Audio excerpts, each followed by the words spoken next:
ঠিক তখনই চারিদিক হাহাকার করে উঠল। চারিদিকের বাঁশপত্র একসাথে কেঁপে উঠল। কানে ভেসে এলো শিশুর গলা, আমাকে ফেরাও, আমাকে ফেরাও। রাহুল ঘেমে উঠল। তার হাত কাঁপছিল। সে মাটি খুঁড়তেই একটি ছোট্ট পুঁটলি বেরিয়ে এলো। কাপড়ে মোড়া, কিন্তু কাপড়টা উঁচে গেছে। পুঁটলি খুলতেই ভেতরে দেখা গেল কালচে হয়ে যাওয়া কিছু বস্তু। একটি লাল সুতোর জপমালা, কয়েকটা অদ্ভুত লোহার টুকরো, আর হাড়ের সঙ্গে মিশে থাকা শুকনো রক্তের দাগ। হঠাৎ টর্চ নিভে গেল। চারিদিক সম্পূর্ণ অন্ধকার। শুধু সেই শিশুর কণ্ঠ এবার আরো কাছে, যেন একদম কানের কাছে ফিসফিস করছে। আমার চোখ খেয়ে নিল, কেন আমাকে মাটির নিচে দিল, কেন?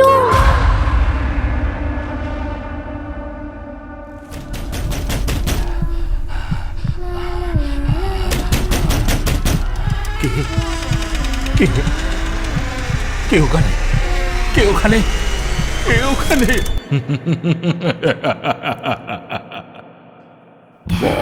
ভুতুরে, যেখানে জীবিত সব চরিত্র।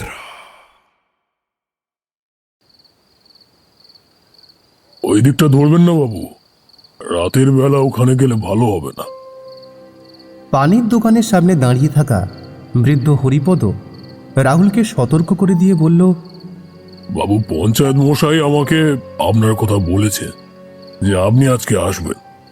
আমার ঘরের পাশেই একটা ঘরে তিনি আপনার থাকার বন্দোবস্ত করেছেন।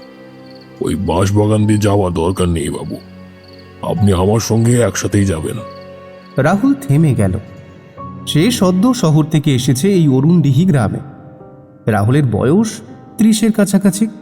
চেহারায় ঝকঝকে আত্মবিশ্বাস, হাতে আধুনিক মোবাইল, গায়ে জিন্স শার্ট, চোখে এক ধরনের তীক্ষ্ণ স্বপ্ন। গ্রামে আসার উদ্দেশ্যটা তার বেশ আলাদা। ওখানে একটা নতুন আইডিয়া চালু করতে এসেছে সে।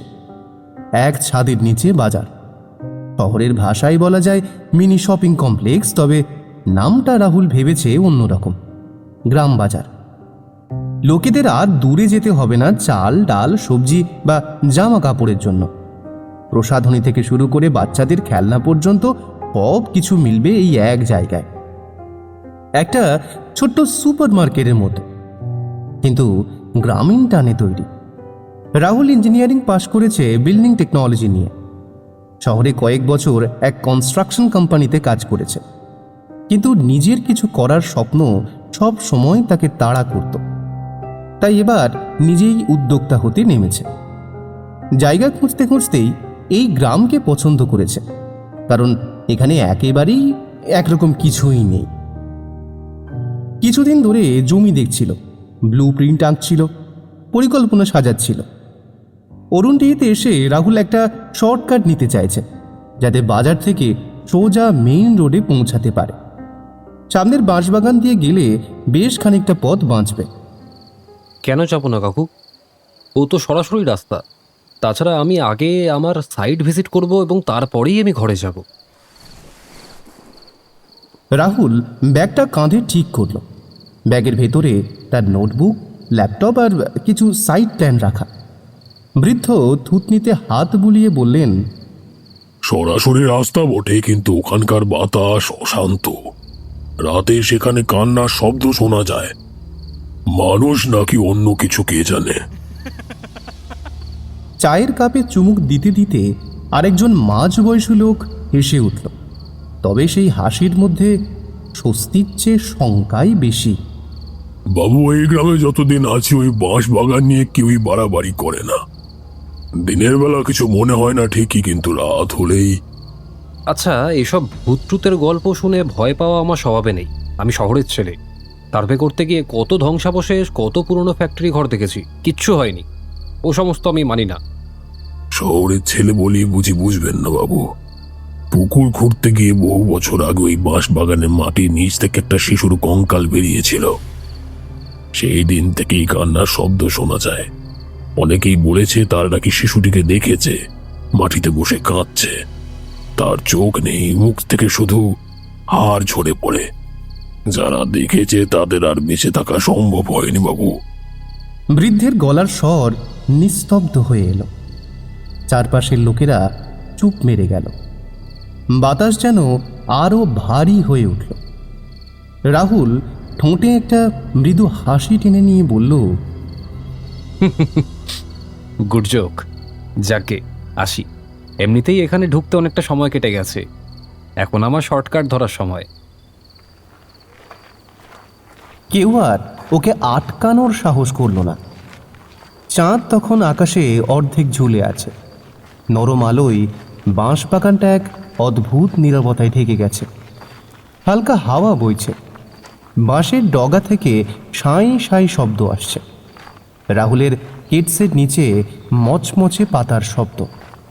সে হাঁটছে, কিন্তু হঠাৎ মনে হলো এই শব্দটা যেন কানে ভরে যাচ্ছে। চারপাশ নিস্তব্ধ, অথচ নিজের পদধ্বনি অস্বাভাবিক জোরে প্রতিধ্বনিত হচ্ছে। ঠিক তখনই কানে এলো চাপা কান্নার শব্দ। প্রথমে খুব মৃদু, যেন দূরে কোথাও কোনো বাচ্চা কাঁদছে।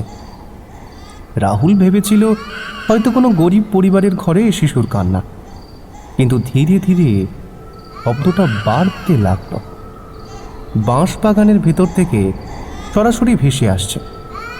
সে থেমে গেল। বুকের ভেতর চাপা উত্তেজনা। কে আছো ওখানে?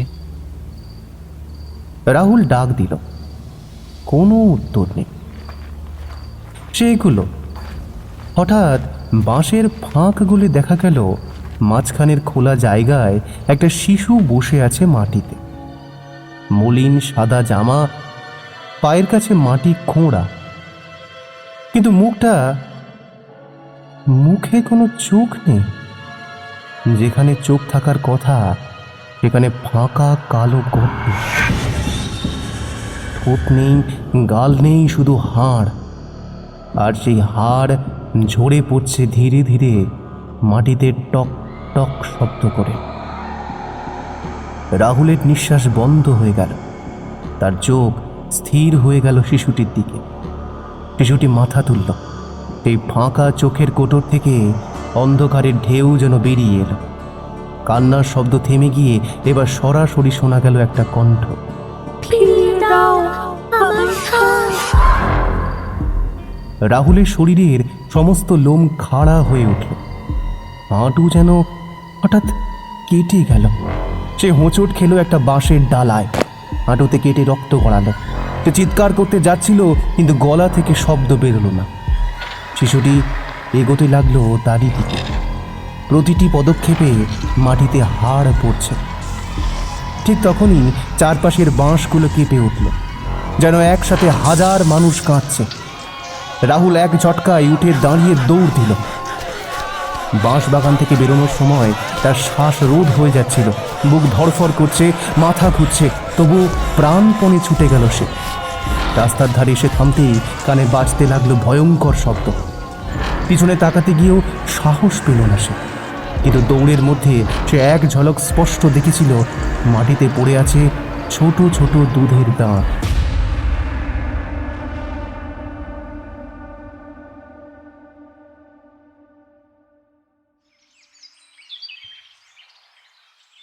ভোরবেলা গ্রাম জুড়ে রাহুলের কাহিনী ছড়িয়ে গেল। হরিপদ কাকু, যিনি আগের রাতে সাবধান করেছিলেন, তিনি গম্ভীর মুখে বললেন, বলেছিলাম না বাবু, ওই বাঁশ বাগান শান্ত জায়গা নয়। যখন পুকুর খোঁড়া হচ্ছিল ঠিক ওই জায়গা থেকেই কঙ্কাল বেরিয়েছিল, কেবল শিশুর হাড়। কিন্তু আশ্চর্যের বিষয়, মাথার খুলি কোনোটাই ছিল না। গ্রামের লোকজন তো ভয় পেয়ে গিয়েছিল, আর তখন থেকেই। বৃদ্ধের কথা শেষ হওয়ার আগেই রাহুল নিজের হাঁটু দেখালো। কেটে গেছে, কিন্তু সে জানে এটা শুধু বাঁশের কারণে হয়নি, কারণ তার মাথায় এখনো বাজছে সেই কথাটা, ফিরিয়ে দাও আমার শ্বাস। রাহুলের গ্রামে আসার আগেই পঞ্চায়েত প্রধান নিজেই ওর আশ্রয়ের ব্যবস্থা করে রেখে দিয়েছিলেন। গ্রামের উত্তর প্রান্তে হরিপদ মশাইয়ের পুরনো বাড়ির পাশের ফাঁকা ঘরটা পরিষ্কার করে তার হাতে তুলে দেওয়া হয়েছিল। নতুন মানুষ একা কোথায় থাকবে? এখানে থাকলে চোখের সামনেই থাকবে। বলেছিলেন প্রধান।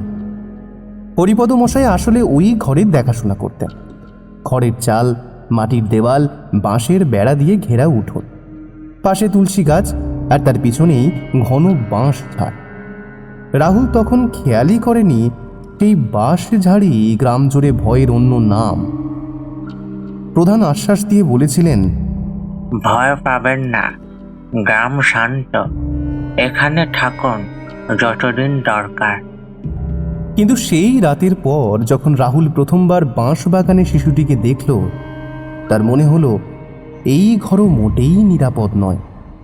দেওয়ালের ফাঁক ফোকর দিয়ে যেন শ্বাসরুদ্ধ কান্নার শব্দ ভেসে আসছে। খড়ের ছাদের উপরে হালকা খসখস শব্দ, যেন কারো পায়ের ছাপ। রাতটা প্রায় না ঘুমিয়েই কেটে গেল রাহুলের। চোখ বন্ধ করলেই সে আবার সেই দৃশ্য দেখতে পাচ্ছিল। অন্ধকার চোখের গর্ত, হাড় ঝরতে থাকা মুখ, আর সেই করুণ অথচ আর হিম করা কণ্ঠস্বর। ফিরিয়ে দাও আমার শ্বাস।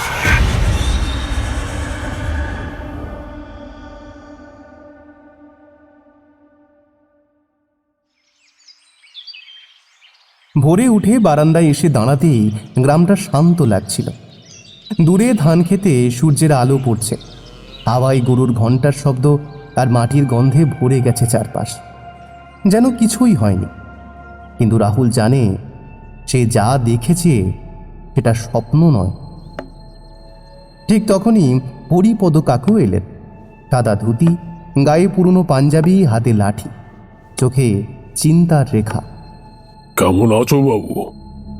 রাহুল এক মুহূর্ত থেমে গেল, তারপর বলল, কাকু, ওই শিশুটাকে দেখেছি আমি। চোখ নেই, মুখ থেকে হাড় পড়ছিল, ও কথাও বলেছে। আমরা বলেছিলাম না ওদিকে যেও না, তুমি শোনোনি?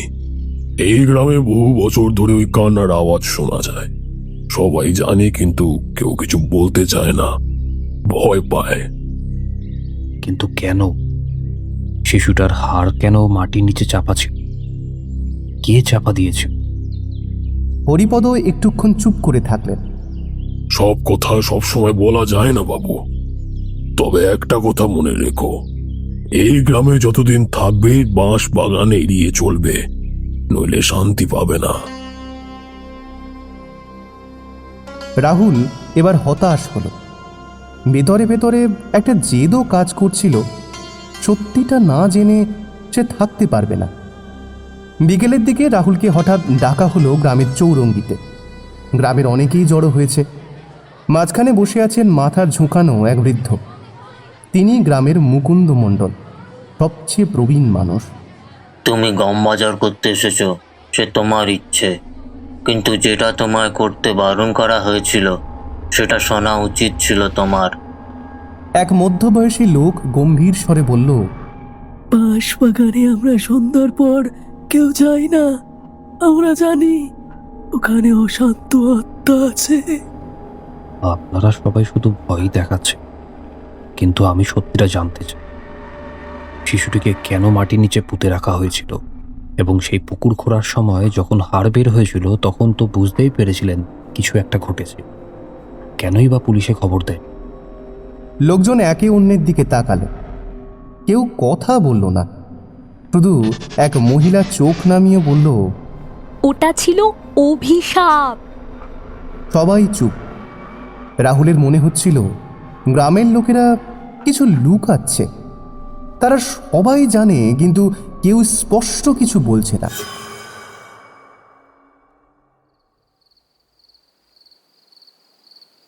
রাতের খাবার খেয়ে নিজের ঘরে বসেছিল রাহুল। আলো নিভিয়ে দিলেও ঘুম আসছিল না। হঠাৎ জানলার বাইরের শব্দ।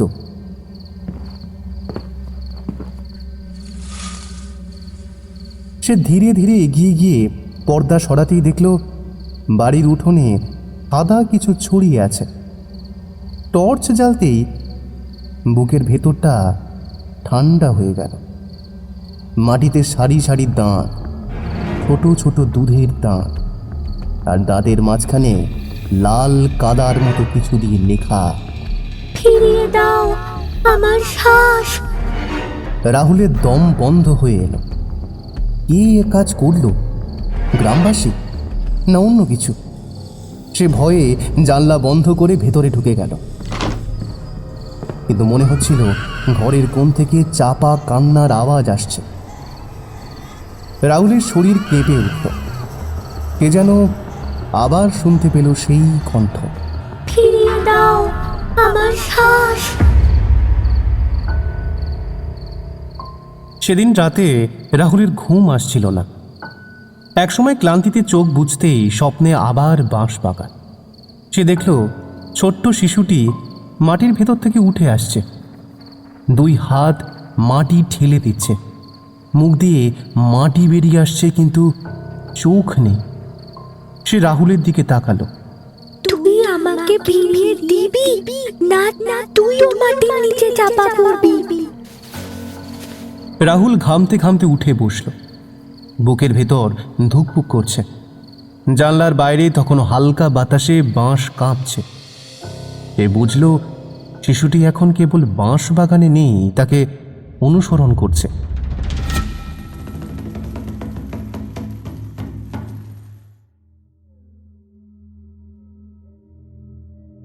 রাহুল জানে এভাবে আর বেশি দিন থাকতে পারবে না। শিশুটির আত্মা কিছু চাইছে, আর সেটা না দিলে তাকে রেহাই দেবে না। তার হাঁটুতে সেই দিনের কাটা এখনো শুকোয়নি, মাটিতে এখনো দুধের দাঁতের দাগ রয়েছে। এখন প্রশ্ন একটাই, শিশুটির শ্বাস ফেরানোর মানে কি? সকালবেলা থেকেই রাহুলের মাথায় ঘুরছিল আগের রাতের স্বপ্নটা।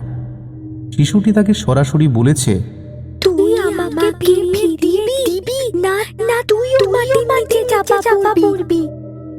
রাহুল জানে এটা কেবল স্বপ্ন নয়, বরং সতর্ক বার্তা। রাহুলের মাথায় প্রশ্নটা কেবল ঘুরপাক খাচ্ছিল, শ্বাস ফিরিয়ে দাও এর মানে কি? এই উত্তর না পেলে শান্তি নেই। তাই সে স্থির করল এবার গ্রামের অন্য লোকদের সঙ্গে কথা বলবে। গ্রামের প্রান্তে একটা ভাঙা চোরা কুঁড়ে ঘরে থাকেন এক বৃদ্ধা। সবাই তাকে বলে ঝর্ণা মাসি। গ্রামে প্রচলিত আছে তিনি নাকি অনেক কিছুই জানেন, তবে সবাই তাকে এড়িয়ে চলে। রাহুল সাহস করে সেখানে গেল। মাসি, আমি শহর থেকে এসেছি।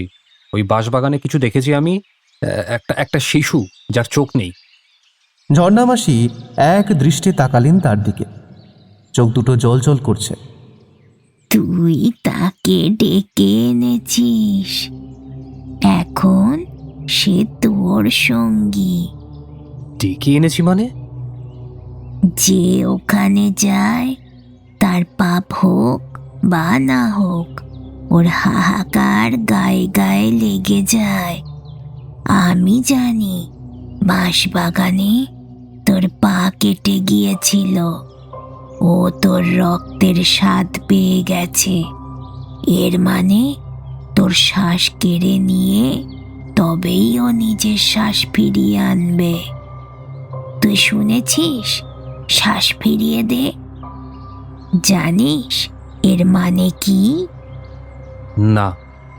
শিশুটি যখন মাটির নিচে চাপা পড়ছিল তখনও সে শ্বাস নিচ্ছিল, তার বুক ধকধক করছিল, কিন্তু মাটি চাপা দিয়ে ধীরে ধীরে সে শ্বাস বন্ধ করে দেওয়া হয়। তাই সে এখনো শ্বাসের খোঁজে ঘুরে বেড়ায়। কিন্তু আমি কি করতে পারি? যদি তাকে শান্তি দিতে চাস তবে তোকে তোর শ্বাস দিতে হবে। তার হাড় যেখানে আছে সেখানে জীবন ফিরিয়ে দেওয়ার চেষ্টা করতে হবে, নইলে তুইও তার সঙ্গী হবি।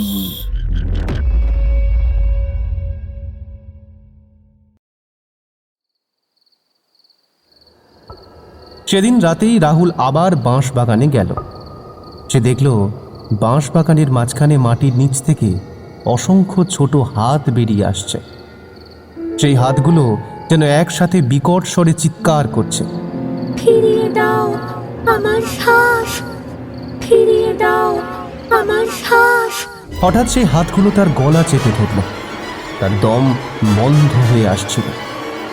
হঠাৎ বিছানায় ঘুম থেকে ধরফর করে উঠে বসে রাহুল।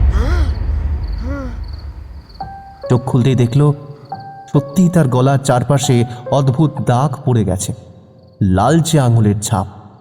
রাহুল বুঝল ও তো স্বপ্ন দেখছিল, তাহলে এই দাগগুলো কিভাবে আসলো?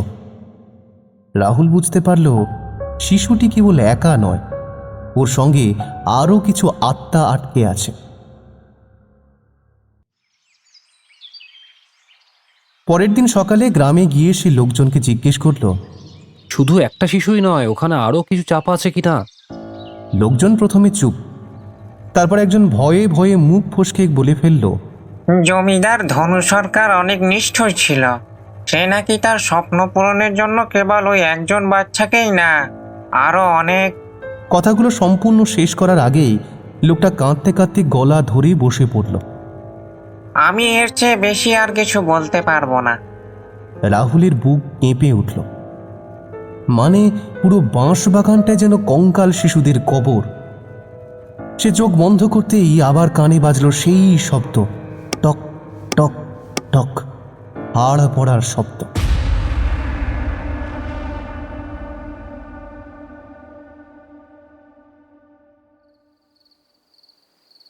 সন্ধ্যাবেলা হঠাৎ বিদ্যুৎ চলে গেল, চারপাশ অন্ধকার। রাহুল মোমবাতি জ্বালালো।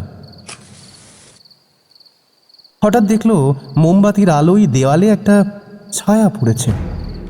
সে তো একা ঘরে, তাহলে ছায়াটা কার?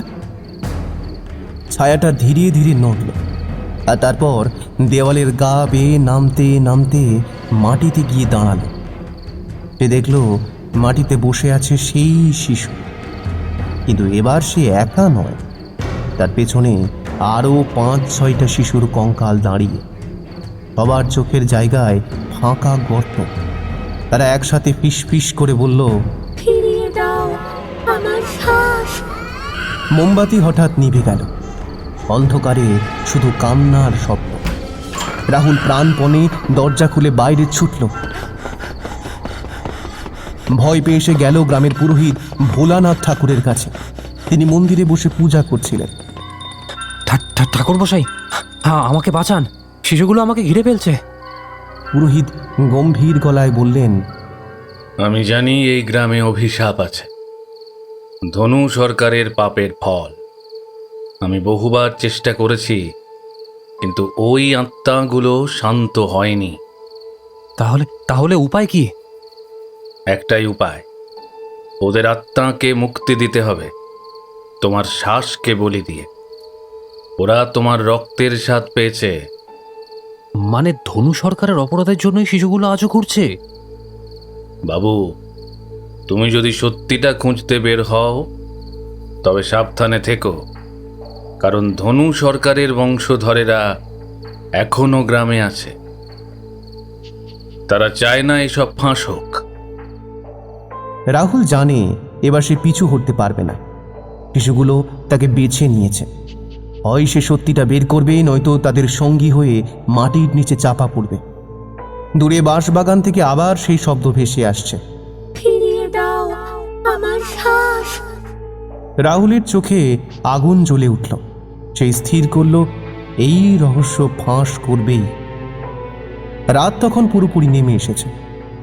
আকাশে অসংখ্য তারা জ্বলছে, অথচ গ্রামের উপর এক অদ্ভুত চাপা নীরবতা নেমে এসেছে, যেন চারপাশের বাতাসেরও শব্দ নেই, হাওয়াও থেমে গেছে। পুকুরের ডাক নেই, ঝিঁঝি পোকাও যেন গলা বন্ধ করে বসে আছে। এমন পরিস্থিতিতে রাহুল তার ঘরের ভেতর বারান্দার এক কোণে বসে গ্রামের বুড়ো মানুষদের বলা কথাগুলো মনে করতে থাকে, বিশেষ করে হরিপদ কাকুর চোখে দেখা আতঙ্ক আর সেই সতর্কবাণী। বাঁশ বাগানকে অবহেলা করো না বাবা, ওখানে যা আছে জীবিত মানুষের জন্য নয়। রাহুলের বুকের ভেতর এক অস্বস্তিকর ঢেউ ওঠে, কারণ সেই দিনের সেই ভয়ঙ্কর দৃশ্যটা এখনও তার চোখের সামনে ঘুরে বেড়াচ্ছে। সে স্পষ্ট দেখতে পাচ্ছে মাটির উপরে বসে থাকা সেই অদ্ভুত শিশুটিকে, যার চোখ ছিল না, ফাঁপা কালো গর্ত, আর মুখ থেকে হাড় ঝরে পড়ছিল অবিরাম। অথচ শিশুটি বসেছিল নির্ভীক ভঙ্গিতে, যেন এই ভয়ঙ্কর চেহারায় তার প্রকৃত অস্তিত্ব। রাহুলের মনে হচ্ছে সে যদি চোখ বন্ধ করে শোয় তবে সেই হাড়ের শব্দ কানে বাজবে। তাই ঘুম তার কাছে একেবারেই অচিন্তনীয়। তার ঘরে রাখা হ্যারিকেনের আলো যেন আজ অস্বাভাবিকভাবে কাঁপছে। মাঝে মাঝে আগুনের শিখা নিভে আসছে, আবার হঠাৎ জ্বলে উঠছে। আর সেই আলো আধারির খেলায় চারিদিকে দেওয়ালে হাড়ের ছায়া পড়ছে, যেন কঙ্কালের একটা শাড়ি দেওয়াল জুড়ে নাচছে। রাহুল হাত দিয়ে চোখ ঢাকতে চাইলেও কিছুতেই মন থেকে ছবিটা সরাতে পারছে না। ঠিক তখনই দরজায় টোকা পড়ল। ধীরে ধীরে 3 বার, বিরতিহীনভাবে। রাহুলের বুক কেঁপে উঠল, কারণ এই সময়ে কেউ তার কুঁড়ে ঘরের সামনে আসবে কেন? সে সাবধানে দরজার কাছে এগিয়ে গেল। বাইরে কোনো শব্দ আসছে না, কেবল বাঁশ পাতার খসখসানি। যদিও বাতাস নেই, অথচ পাতাগুলো কাঁপছে। সে কাঁপা হাতে দরজা খুলতেই দেখল সামনে দাঁড়িয়ে আছে হরিপদ কাকু। হাতে লণ্ঠন, মুখে ভয় আর আতঙ্কের রেখা আরো স্পষ্ট। তুমি আজকে পুরোহিতের কাছে গেছো, তাই না? হ্যাঁ কাকু, আমি প্রাণে বাঁচার উপায় খুঁজতে ওনার কাছে গেছিলাম, কিন্তু হরিপদ কাকুর মুখ মুহূর্তে ফ্যাকাশে হয়ে গেল। ঠোঁট কাঁপতে লাগলো, যেন শব্দই বের করতে কষ্ট হচ্ছে। আমি বলেছিলাম তোমাকে বাঁশবাগানে যা দেখো তা কারোর চোখে দেখা উচিত না। তুমি ওটাকে দেখে ফেলেছো, মানে ওর অভিশাপ তোমাকে ঘিরে ধরেছে। অভিশাপ? ওটা কি করে সম্ভব? একটা শিশু, একটা কঙ্কাল। ও শিশু না, ও এক অসমাপ্ত আত্মা। আপনি সব জানেন? তাহলে আমাকে বলুন, কেন ধনু সরকার ওকে আর অন্যান্য বাচ্চাদের পুঁতে দিয়েছিল, আর কিভাবে ওদের থেকে মুক্তি পাওয়া যায় আমাকে বলুন। মুক্তি পাওয়া সহজ নয় বাবা। যারা ওর মুখোমুখি হয়েছে তারা কেউই বেঁচে নেই। আমি ছোটবেলায় নিজে দেখেছি। আমার কর্তুতো ভাই, সে একদিন কৌতূহল বশত রাতে বাঁশবাগানে গিয়েছিল। তারপর থেকে ওকে বল খাদ্য, রাতে ঘুমাতে পারতো না। চোখের সামনে নাকি একটা হাড়ের শিশু বসে থাকতো। শেষমেশ এক রাতে ওর গলায় দড়ি দিয়ে ঝুলন্ত দেহ পাওয়া গিয়েছিল। আমি সেই দিন থেকে বুঝেছি ওই জায়গায় যা আছে তা আমাদের বোধের বাইরে। রাহুলের শ্বাস আটকে আসতে লাগলো, বুকের ভেতর হাহাকার জমতে লাগলো। সে চেষ্টা করছিল যুক্তির মাধ্যমে ব্যাপারটা বোঝার, কিন্তু অদ্ভুতভাবে চারপাশের হাওয়া আরো ভারী হয়ে উঠছিল, যেন কোনো অদৃশ্য শক্তি কথা শুনছে। হঠাৎ বাইরে বাঁশ পাতা ভয়ঙ্কর শব্দে কেঁপে উঠল, যেন কোনো শিশু হঠাৎ হাহাকার করে কেঁদে উঠল। কান্নার আওয়াজ ক্রমশ বাড়তে লাগলো। প্রথমে মনে হচ্ছিল দূর থেকে আসছে, কিন্তু কয়েক সেকেন্ডের মধ্যে আওয়াজটা ঠিক জানলার বাইরে এসে পৌঁছালো। কোনো শিশুর বুক ফাটা কান্না, চোখহীন মুখহীন এক অস্তিত্ব, যারা হাড় ঝরে পড়ছে, আর সেই শব্দ এখন রাহুলের হাড়ে হাড়ে গেঁথে যাচ্ছে। কাকু ভয়ে লণ্ঠনটা আঁকড়ে ধরলেন, কাঁপা গলায় বললেন, দেখেছো, ও চলে এসেছে, তোমার পিছু নিয়েছে। রাহুল জানলার দিকে তাকাতে সাহস পেল না, তবু অদৃশ্য চাপ তাকে জানলার কাছে ঠেলে দিল। জানলার ফাঁক দিয়ে বাইরে তাকাতেই সে দেখতে পেল বাঁশবাগানের অন্ধকারে এই ছোট্ট আকৃতি দাঁড়িয়ে আছে। মুখ থেকে ঝরে পড়ছে হাড়, দুটো ফাঁপা কালো গর্ত তার দিকে স্থির দৃষ্টিতে তাকিয়ে আছে, অথচ কোনো চোখ নেই। তারপর এই অদ্ভুত শিশুটি ধীরে ধীরে হাত তুলল, যেন ডাকছে। এসো। রাহুল হঠাৎই পিছিয়ে এলো, তার শরীর ঘামে ভিজে যাচ্ছে। হৃৎপিণ্ডের ধড়ফড় শব্দ স্পষ্ট শুনতে পাচ্ছে, আর বুঝতে পারছে তার জীবনে আর কোনো দিন স্বাভাবিকতা ফিরবে না, কারণ বাঁশবাগানের কঙ্কাল শিশু এখন তার ছায়ার মতো পিছু নিয়েছে। আর হরিপদ কাকু ভীত গলায় কেবল একটাই কথা উচ্চারণ করলেন, অভিশাপের শুরু হয়ে গেছে।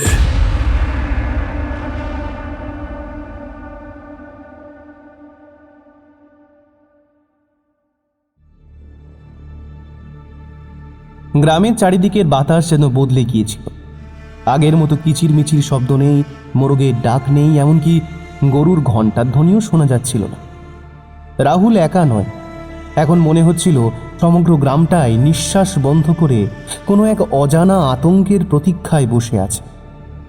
হরিপদ কাকু রাত ভর তার সঙ্গেই ছিলেন, যেন এক মুহূর্তের জন্য চোখের আড়াল করলে রাহুলকে আর পাওয়া যাবে না।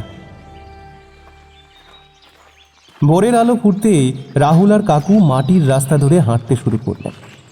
হরিপদ কাকুর মুখ গম্ভীর, চোখে দুঃখের রেখা। রাহুল হেঁটে চলতে চলতে অনুভব করছিল প্রতিটি বাঁশ যেন গোপন কান্না লুকিয়ে রাখে। হঠাৎই কাকু থেমে গেলেন। বাঁশ বাগানের গায়ে এক পুরনো ইটের গুঁড়ি ছিল, সেখানেই বসে পড়লেন তিনি। এখন যা বলবো তা প্রায় 70 বছর আগের কথা। তখনও গ্রামে এই বাঁশ বাগান ছিল, তবে তখন এর মাঝে একটা বড় পুকুর খনন চলছিল। রাজবাড়ির জমিদার লোক পাঠিয়েছিল পুকুর কাটার জন্য। গ্রামবাসীরা কাজ করতে নেমেছিল। একদিন দুপুরবেলা হঠাৎ কাদার ভেতর থেকে উঠে আসে একটা কঙ্কাল, ছোট্ট শিশুর। এতটুকু শরীর, অথচ হাড়গুলো যেন এখনো তাজা, রক্তের গন্ধ বেরোচ্ছে। সবাই ভয়ে পিছিয়ে গিয়েছিল। তাহলে সত্যি শিশুটিকে মাটিতে চাপা দেওয়া হয়েছিল? অভিশাপ থেকে মুক্তি পেতে তোমার অতীতটা জানা অবশ্যই দরকার। জানি না তোমায় সবকিছু বলে দিলে আমার জীবনের নিশ্চয়তা কতটুকু, তবু ওই বুড়ো বয়সে তোমার সবুজ জীবনটা আমার কাছে অনেক বেশি মূল্যবান বাবু, আমার নিজের জীবনের চাইতে। শোনো, তবে হ্যাঁ, চাপা দেওয়া হয়েছিল, কিন্তু ও কেবল কোনো সাধারণ শিশু ছিল না। লোকমুখে শোনা যায় জমিদারের বাড়ির ভেতর একটা ভয়ঙ্কর গোপন কথা ছিল। জমিদারের কোনো উত্তরাধিকার হচ্ছিল না, তাই সে কালীনাথ তান্ত্রিকের কাছে যায়। সেই কালীনাথ তান্ত্রিক নাকি বলেছিল, তুমি যদি তোমার বংশ চালাতে চাও তবে কচি রক্তের বলি চাইবে বাঁশবাগানের মাটি। জমিদার লোভে পড়ে যায়। তখন তার কোনো এক দাসীর 5 বছরের পুত্র সন্তানকে কুপিয়ে অর্ধমৃত অবস্থায় পুঁতে দেয় ওই বাঁশবাগানে, যাতে সেই রক্ত মাটির খিদে মেটায়। রাহুলের চোখ বড় বড় হয়ে গেল, বুকের ভেতর কাঁপুনি ছড়িয়ে পড়ল। সে ফিসফিস করে বলল, তাহলে শিশুটির প্রাণ থাকাকালীন মাটিতে পুঁতে দেওয়া হয়েছিল? এ তো অকল্পনীয়। অকল্পনীয় হলেও কিন্তু সত্যি। সেই দাসী কয়েকদিন পরেই মারা যায়, তবে তার অভিশাপ নাকি চারিদিক ভরিয়ে দেয়, আর শিশুটির অশান্ত আত্মা বাঁশবাগানের ভেতর বন্দী হয়ে রইল। তখন থেকেই মাঝে মাঝে কান্নার শব্দ শোনা যেত, তবে জমিদারের ভয়ে কেউ মুখ খুলত না। জমিদার মারা যাওয়ার পর অভিশাপ যেন আরো প্রবল হয়ে উঠল। যারা বাঁশবাগানের ভেতর ঢুকতো তারা হয় অসুস্থ হয়ে পড়তো, নয়তো কিছুদিনের মধ্যে মারা যেত। আমি নিজে ছোটবেলায় সেই কান্নার শব্দ শুনেছি, তবে ওই শিশু ছিল প্রথম চাপা পড়া শিশু, কিন্তু শেষ নয়। গ্রামে আরো অনেক অনাথ গরিব ঘরের শিশুকে সে পুঁতে দিয়েছিল উত্তরাধিকার পাওয়ার লোভে। পরপর 7টা শিশুকে অর্ধমৃত অবস্থায় মাটিতে চাপা দেওয়ার পর তার ঘরে উত্তরাধিকারী আসার খবর পাওয়া যায়। রাহুল গভীরভাবে শুনছিল। মনে হচ্ছিল শরীরের প্রতিটা লোম খাড়া হয়ে গেছে। সে ধীর স্বরে বলল, তাহলে আমি যেটা দেখেছি, সেই চোখহীন শিশু যার মুখ থেকে হাড় ঝরছিল, সেই জমিদারের কবর দেওয়া প্রথম শিশু? হ্যাঁ, তবে ওর আত্মা আর সাধারণ আত্মা নয়। এত বছর ধরে মাটির নিচে চাপা পড়ে থেকে কান্না আর খিদেতেও এখন অভিশপ্ত কঙ্কাল শিশুতে পরিণত হয়েছে। রাত হলে ওর কান্নাটা বাঁশবাগান কাঁপিয়ে তোলে, আর যা কেউ দেখে ফেলে তার জীবনে আর শান্তি থাকে না। রাহুল আতঙ্কে চারপাশে তাকালো। সকালের আলো ফুটছে বটে, তবে বাঁশ বাগানের ভেতর আলো ঢুকছে না। পাতার ফাঁক দিয়ে আসা আলো যেন সঙ্গে সঙ্গে নিভে যাচ্ছে। সে হঠাৎ প্রশ্ন করল, কাকু, তাহলে মুক্তির কোনো উপায় নেই? ও তো চিরকাল আমাদের তাড়া করবে। মুক্তির একটাই পথ, শোনা যায় ওই শিশুর রক্তে লিপ্ত কিছু অস্থি আর জমিদারের পুজোর জপমালা আজও কোথাও একটা মাটির নিচে লুকিয়ে আছে। সেগুলো না পাওয়া পর্যন্ত শিশুগুলোর আত্মা শান্ত হবে না। আর আর চাই একটা শ্বাসের বলি। রাহুল গভীর নিঃশ্বাস নিল। তার সামনে এখন এক ভয়ঙ্কর দায়িত্ব এসে দাঁড়িয়েছে। গ্রাম বাজার বানানোর স্বপ্ন নিয়ে যে গ্রামে এসেছিল, এখন মনে হচ্ছে সে গ্রামে এসেই কোনো দুঃস্বপ্নের ফাঁদে পা দিয়েছে। হঠাৎই বাঁশ পাতার খসখস শব্দ উঠল। দিনের আলোয়ও কান্নার মতো এক শব্দ শোনা গেল। রাহুল স্পষ্ট শুনতে পেল কারো কণ্ঠ যেন ভেসে বলছে, মাটির নিচে আমাকে ফিরিয়ে দাও। কাকু কাঁপতে কাঁপতে উঠে দাঁড়ালেন। ও আবার ডেকেছে। সকালেও যদি ওর ডাক শোনা যায় তবে বুঝতে হবে অভিশাপ ক্রমশ তীব্র হচ্ছে। রাহুল বুক চেপে ধরল। তার চোখে ভেসে উঠল সেই হাড় ঝরানো মুখ। এবার সে জানল এই রহস্যের জাল না ভাঙলে সে নিজেকে আর রক্ষা করতে পারবে না। দিনের আলোতেও রাহুলের মন শান্ত হলো না। তার মনে হচ্ছিল শিশুটির সেই ডাকে লুকিয়ে আছে কোনো গভীর আকুলতা, আবার সেই সঙ্গে এমন এক ভয় যা মানুষের বোধগম্যতার বাইরে। হরিপদ কাকুর কথা তার মাথার মধ্যে ঘুরছিল বারবার। ওর মৃত্যুর অন্যায়ের বিচার না হলে মুক্তি নেই। রাহুল জানত গ্রাম বাজার বানানোর স্বপ্ন এখন গৌণ। বাঁশ বাগানের রহস্য না ভাঙলে সে স্বাভাবিক জীবনেও ফিরতে পারবে না। তাই সাহস সঞ্চয় করে এক বিকেলে সে সিদ্ধান্ত নিল সরাসরি বাঁশ বাগানের ভেতর গিয়ে রাতে জপমালা আর অস্থির খোঁজ নেবে। হরিপদ কাকু অনেক বোঝালেন, ওখানে গেলে তুমি হয়তো আর ফিরে আসবে না বাবা। অভিশাপ থেকে মুক্তি পাওয়া এত সহজ নয়। আমাকে যেতেই হবে, নাহলে প্রতিদিন রাতের সেই হাড় ঝরা শব্দ আমাকে মেরে ফেলবে। তাছাড়া আপনি তো বললেন মুক্তির উপায়।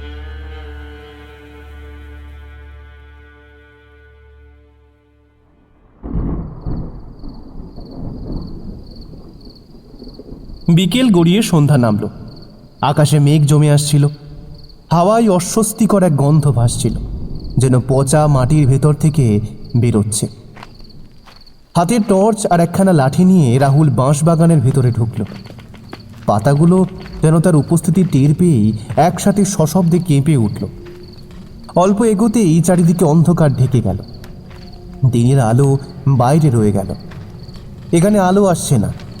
টর্চ জ্বাললেও আলো দূর অবধি পৌঁছাচ্ছিল না, যেন অদৃশ্য কোনো পর্দা আলো আটকে দিচ্ছে। মাঝে মাঝে কান পাতলে রাহুল শুনতে পাচ্ছিল কারো ফিস ফিস কণ্ঠ, ফিরিয়ে দাও, ফিরিয়ে দাও। সে থেমে চারিদিক তাকালো। না, কিন্তু কেউ নেই। কেবল শুকনো বাঁশ পাতা মাটির উপর পড়ে আছে। অথচ শব্দটা এত কাছে শোনা যাচ্ছিল যেন তার পায়ের নিচেই কেউ কথা বলছে। একসময় বাঁশবাগানের এক ফাঁকা জায়গায় পৌঁছালো সে। এখানে মাটি অদ্ভুতভাবে কালচে হয়ে আছে, যেন বহুদিন আগে আগুন জ্বালানো হয়েছিল। রাহুল হাঁটু গেড়ে বসে হাত দিয়ে ঘন্টা দুয়েক ধরে মাটি খুঁড়তে লাগলো। মাটি শুকনো নয়, বরং আঠালো। আঙুলে রক্তের মতো লালচে আভা লেগে রইল। হঠাৎ তার নখে লেগে গেল কোনো শক্ত বস্তু। সে মাটি সরিয়ে দেখল এক টুকরো ভাঙা হাড়, ছোট্ট শিশুর হাতের মতো। রাহুলের বুক কেঁপে উঠল। সে দ্রুত মাটি সরাতে লাগলো। আরও কয়েকটি হাড় বেরোলো, কিন্তু একটি ছোট্ট পাঁজর, একটি চোয়ালের অংশ, আর হাড়গুলোর গায়ে অদ্ভুত একটা দাগ, যেন কোপানো হয়েছে ধারালো কিছু অস্ত্র। ঠিক তখনই চারিদিক হাহাকার করে উঠল। চারিদিকের বাঁশপত্র একসাথে কেঁপে উঠল।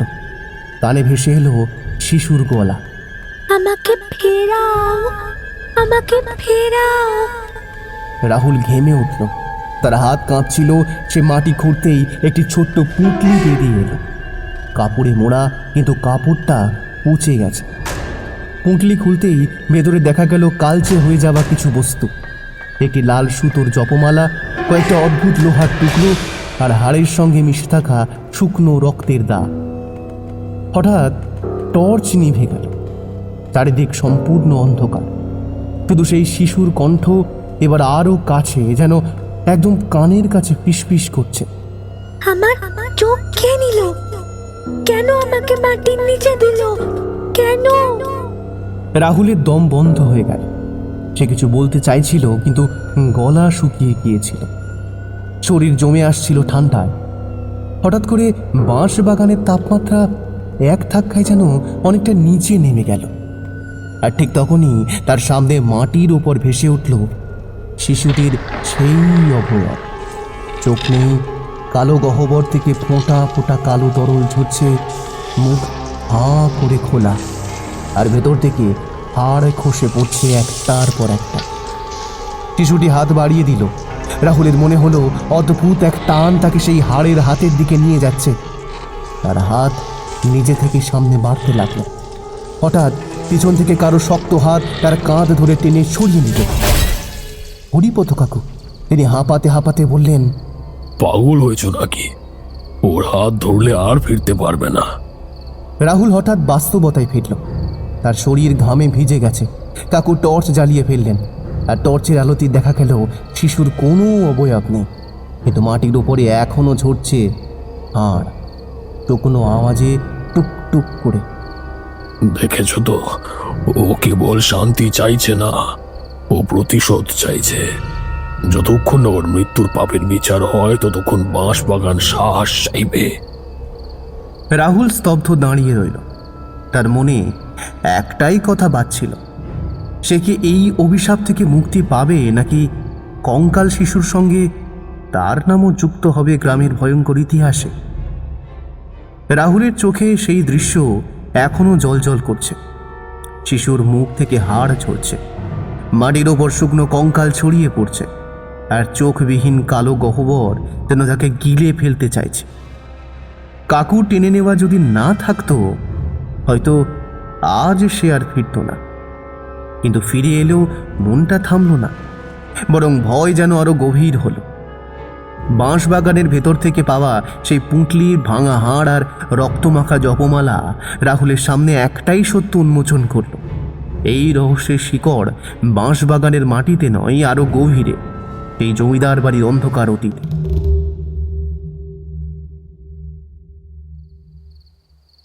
রাতে মাটির ঘরে বসে রাহুল চুপ করে ভাবছিল।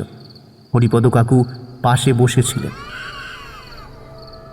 বাইরে রাতের নীরবতায় আবারও শোনা গেল সেই কান্না, কিন্তু এবার যেন বাঁশবাগান থেকে নয়, আসছে দূরের দিক থেকে, জমিদার বাড়ির ভগ্ন প্রাচীরের দিক থেকে। রাহুল চমকে উঠল। কাকু শুনছেন? এবার শব্দটা ওদিক থেকে আসছে। হ্যাঁ বাবা, অভিশাপ ছড়িয়ে পড়েছে। বাঁশ বাগান দিয়ে শুরু হলেও জমিদার বাড়ি সে অভিশাপের মূল কেন্দ্র। তুমি যদি সত্যি মুক্তি চাও, ওদিকেই যেতে হবে। রাহুল গভীর শ্বাস নিল। ভয়ে গাঢ় হচ্ছিল, কিন্তু একই সঙ্গে এক অদম্য কৌতূহল তাকে টানছিল। তাহলে কাকু, কাল সকালেই ওখানে যাব।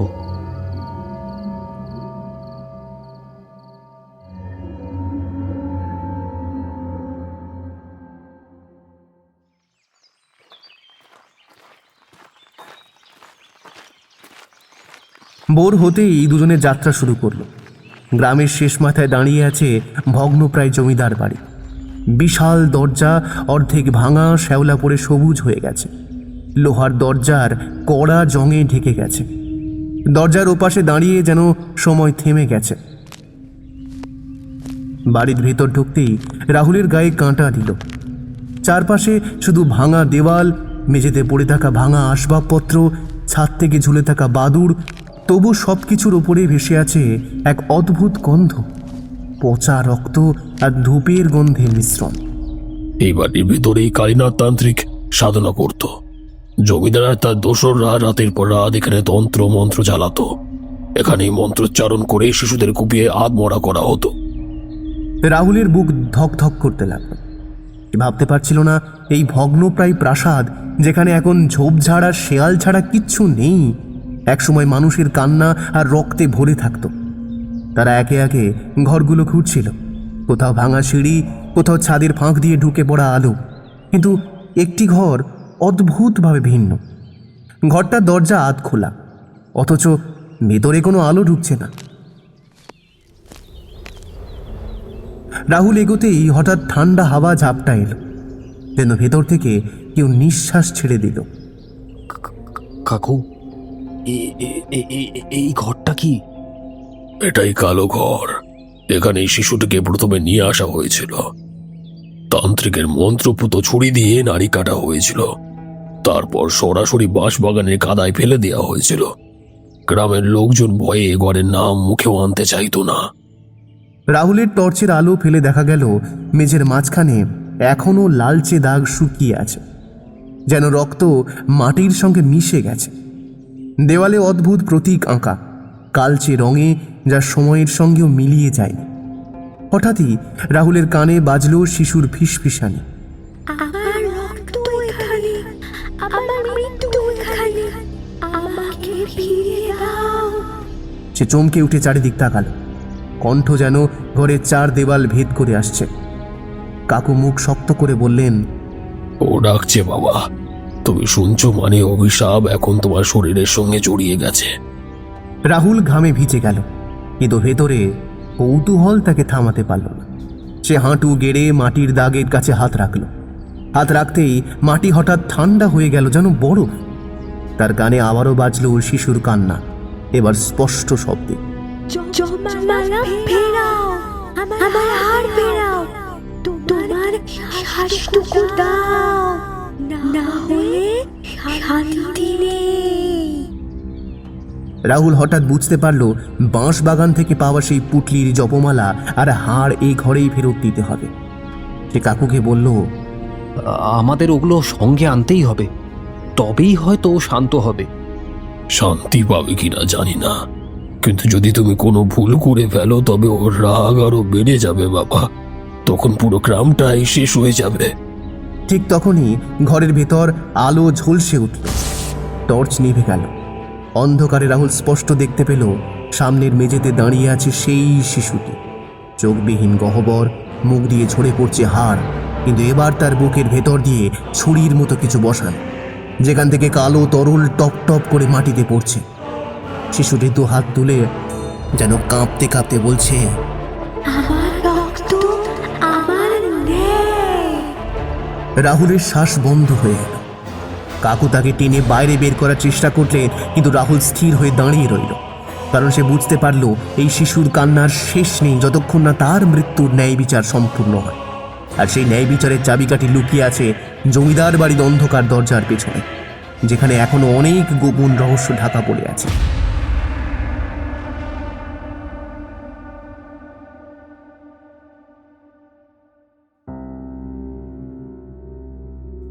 রাহুল সেদিন রাতে একটুও ঘুমাতে পারেনি।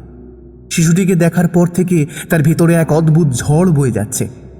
কানে বারবার ভেসে আসছে সেই অমানবিক কান্নার শব্দ, যা মনে হচ্ছিল ঠিক বুকের ভেতর থেকে ছিঁড়ে ছিঁড়ে বের হচ্ছে। এবং যতবারই চোখ বন্ধ করতে চাইছে সে, ততবারই শিশুটির মুখটা সামনে ভেসে উঠছে। চোখ নেই, মাংস নেই, শুধু হাড় আর শূন্যতা। আর সেই শূন্য মুখ থেকে ঝরে পড়ছে হাড়ের টুকরো। ভোরের আলো ফোটার আগে সে উঠে বসল। গ্রাম বাজারের কাজ এগুলো দূরে থাক, তার মনে হলো এই রহস্যটা না বোঝা গেলে কোনো কিছুতেই শান্তি নেই। কাক ভরে সে চুপি চুপি বেরিয়ে এলো। গ্রাম তখনও আধো অন্ধকারে ডুবে। মাটিতে শিশির জমে আছে, আর কুয়াশার মতো ধোঁয়া পাক খাচ্ছে বাঁশ বাগানের দিকে। রাহুল হেঁটে গেল সেই অশুভ জায়গাটার দিকে। যতই সে এগিয়ে যাচ্ছে ততই মনে হচ্ছে বাঁশগুলো যেন স্বাভাবিকভাবে দুলছে না, বরং তারা নিজেদের মধ্যে ফিসফিস করছে। বাঁশ পাতার খসখস শব্দে লুকিয়ে আছে কোনো অস্পষ্ট কান্না, কোনো শিশু কণ্ঠের আরতি যেন মাটি ভেদ করে উঠে আসছে। রাহুল দাঁড়িয়ে গেল ঠিক মাঝপথে। চারপাশে শুনতে পেল সেই কান্নার প্রতিধ্বনি, কখনো দূরে কখনো কাছে, যেন কেউ তার পাশ থেকে ফিসফিস করছে। খুঁজে বার করো, খুঁজে বার করো। সে হঠাৎ দেখতে পেল বাঁশবাগানের ভেতরের মাটিতে কিছু অস্বাভাবিক চিহ্ন, যেন কেউ নখ দিয়ে আঁচড় কেটে রেখেছে মাটির বুক ছিঁড়ে। আর সেই আঁচড়ে গেঁথে আছে শুকনো রক্তের দাগের মতো কালো মাটি। সে কুঁকড়ে বসে হাত রাখতেই মনে হলো যেন এক রাস শীতলতা হাড় ভেদ করে মগজে ঢুকে যাচ্ছে। মাটিটা কাঁপছে আর মৃদু শব্দে কেঁদে উঠছে। হঠাৎই তার চোখের সামনে দৃশ্যটা বদলে গেল। সে যেন বাস্তব নয়, এক অদ্ভুত দৃশ্যপটে দাঁড়িয়ে আছে। বাঁশবাগানের ভেতর দেখা গেল এক মেয়েকে। বয়স 19-20 বেশি নয়। সে কোলে একটা শিশু নিয়ে বসে আছে। চোখ লাল, কান্নায় ভেজা মুখ, আর তার গলায় বারবার বের হচ্ছে, আমার সন্তানকে বাঁচা, ওরা ওকে মাটির নিচে পুঁতে ফেলবে। রাহুল হিম হয়ে গেল। পেছন থেকে একটা ছায়া এগিয়ে এসে সেই মেয়েটির কোল থেকে শিশুটিকে ছিনিয়ে নিল আর মাটির গভীরে ঠেলে দিল। সাথে সাথে চারপাশ অন্ধকার হয়ে গেল। রাহুল হঠাৎই নিজের শরীরকে কাঁপতে কাঁপতে মাটিতে পড়ে যেতে দেখল। কানে প্রতিধ্বনির মতো বাজল সেই শিশুর হাড় ঝরার শব্দ। অনেকক্ষণ পর সে যখন চোখ মেলল, তখন দেখল গ্রাম থেকে কেউ একজন তাকে জাগাচ্ছে। লোকটা গ্রামেরই, নাম মদন। বয়স প্রায় 50 ছুঁই ছুঁই। গায়ে খড়চাপা চাদর, চোখ দুশ্চিন্তার ছাপ। মদন তাকে দাঁড় করিয়ে বলল, বাবু, আমি অনেক আগেই সাবধান করেছিলাম, এ বাঁশবাগান শুধু কান্না নয়, এখানে পুরনো রক্তের গন্ধ মাটির ভেতর আজও জমে আছে। তোমাকে আর এখানে আসতে হবে না, তুমি শহরে ফিরে যাও। কে ছিল সেই মেয়ে? মদন চুপ করে কিছুক্ষণ দাঁড়ালো, তারপর বলল, সত্যিটা অনেক কালো, অনেক রক্তাক্ত। রাহুল হতবাক হয়ে তাকিয়ে রইল। কানে তখনও প্রতিধ্বনিত হচ্ছিল সেই শিশু কণ্ঠের কান্না, যেন মাটির বুক চিরে উঠছে আর তাকে ডেকে নিয়ে যাচ্ছে আরো গভীর অন্ধকারের দিকে।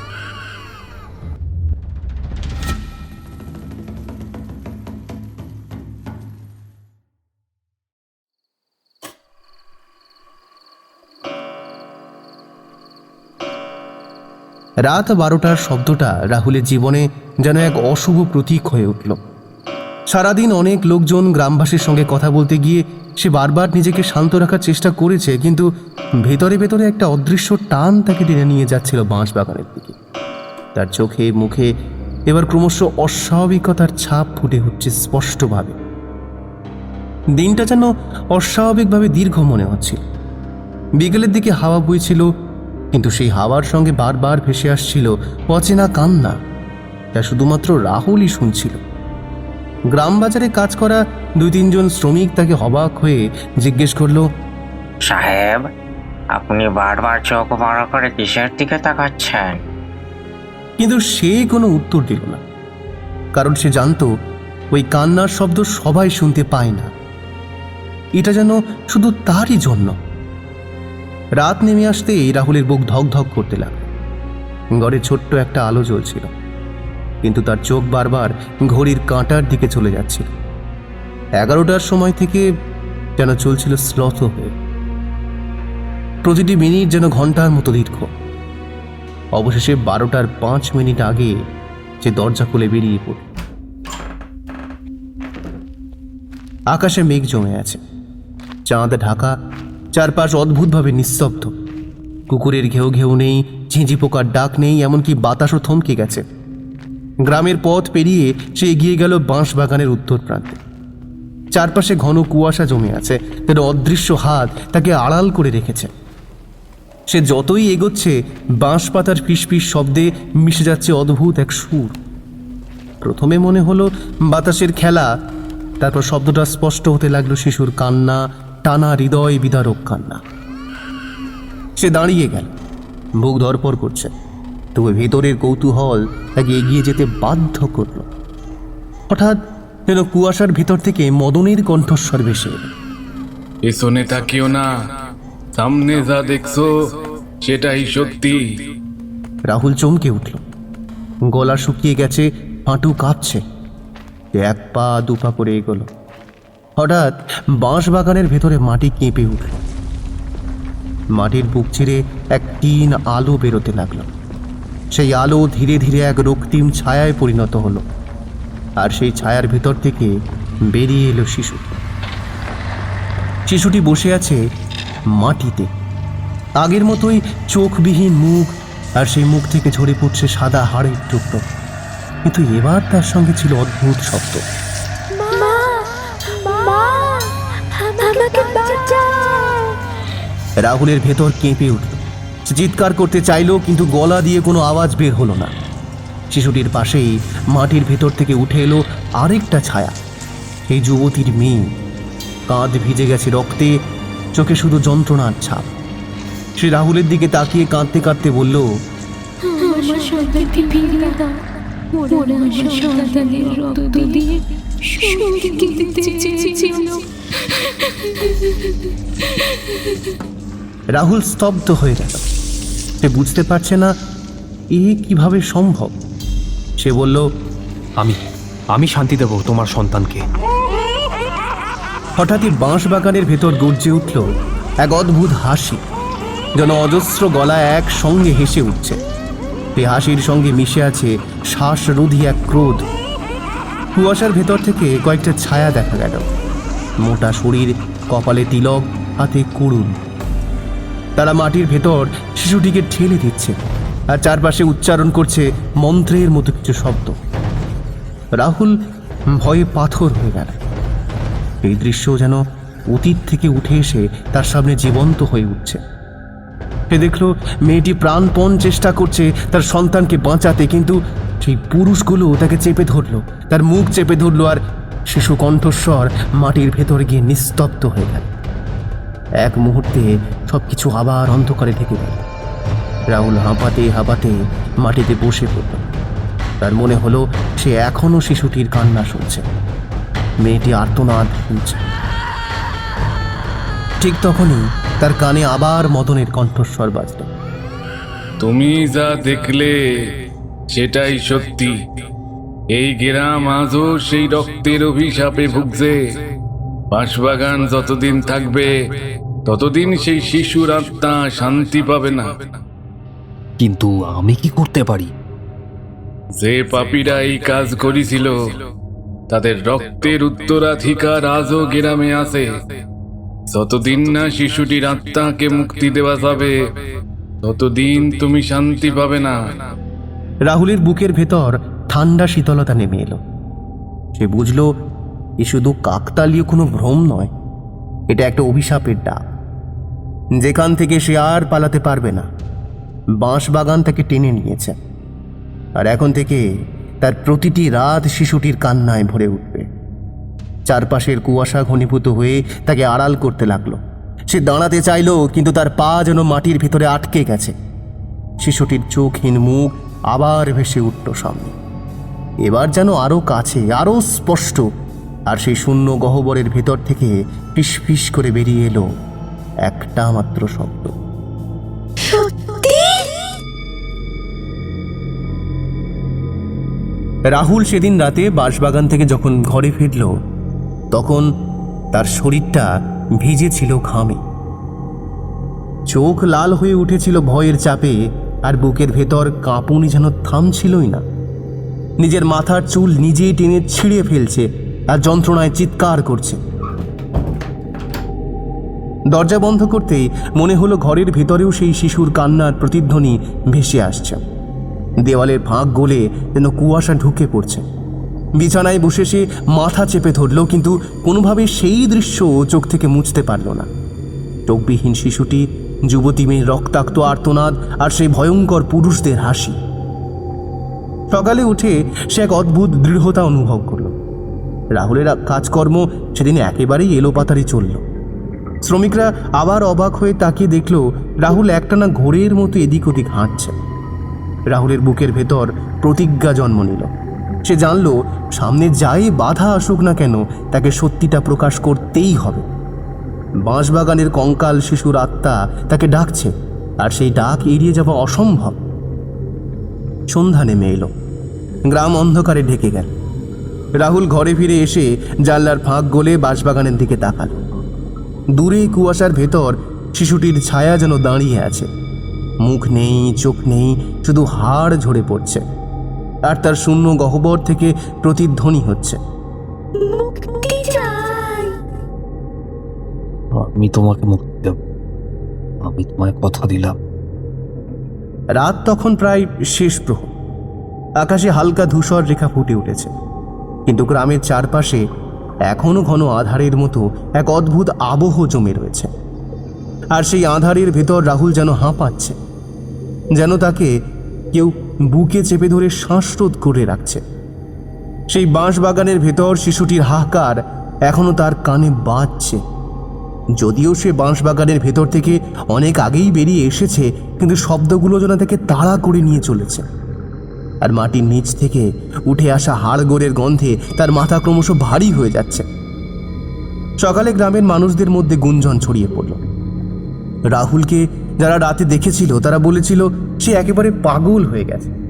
তার চোখ লাল, কপাল জুড়ে ঘাম, আর সে বারবার একই কথা বলছিল।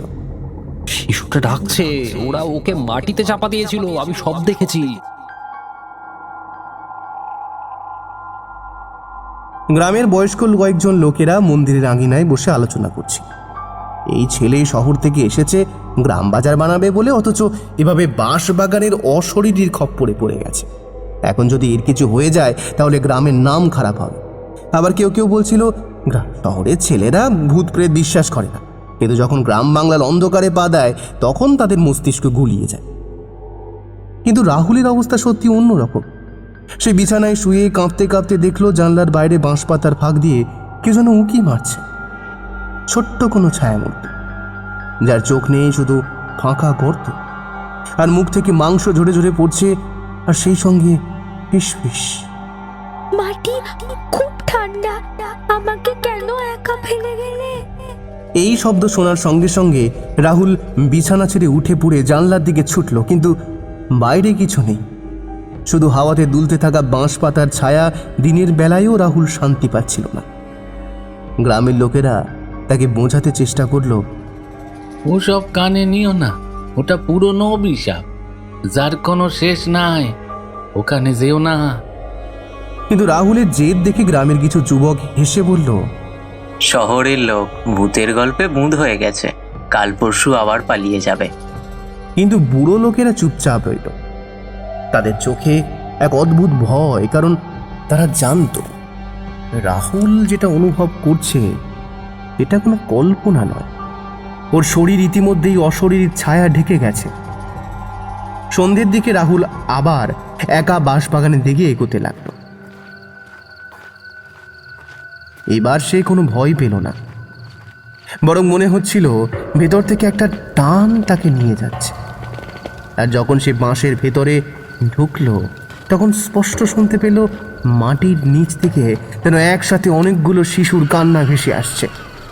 মাটি কাঁপছে, বাঁশ কাঁপছে, আর মাঝখানে একটা গর্ত খুলে যাচ্ছে, যেখানে কালো অন্ধকার ছাড়া আর কিছুই নেই। রাহুল হাঁটু গেড়ে বসে গর্তের ভেতরে তাকাতেই হঠাৎ তার গায়ে ঠান্ডা কাদা ছিটকে উঠল, আর সেই কাদার ভেতর থেকে ধীরে ধীরে বেরিয়ে এলো ছোট্ট একটি হাত, হাড়ে মোড়া, রক্ত মাখা।